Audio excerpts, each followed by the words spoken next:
আজ আমি আপনাদের দেখাবো চিংড়ি মাছ সর্ষে ভাপা। এখানে আমি সর্ষে নিয়ে নিয়েছি, লঙ্কা নিয়ে নিয়েছি। এবার এটাকে আমি মাখাবো।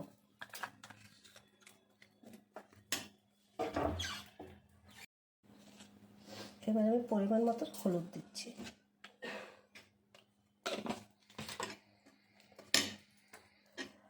আমি একটু পরিমাণ মতো চিনি দিয়ে দিলাম। এবার সর্ষের তেল দিলাম। তেল দিয়ে এবার আমি মিক্সড করছি।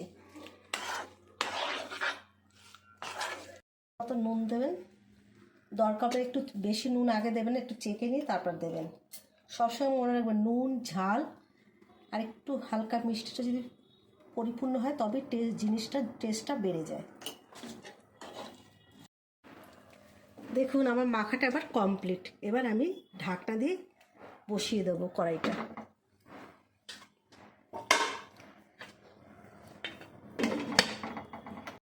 হয়ে গেছে চিংড়ি মাছ ভাপাটা।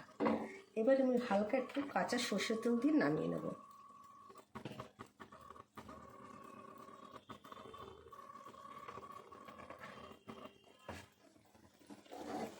এবার দেখুন পুরো আমার কমপ্লিট। ভিডিওটা ভালো লাগলে বন্ধুদের বলছি সাবস্ক্রাইব, লাইক আর শেয়ার করবেন।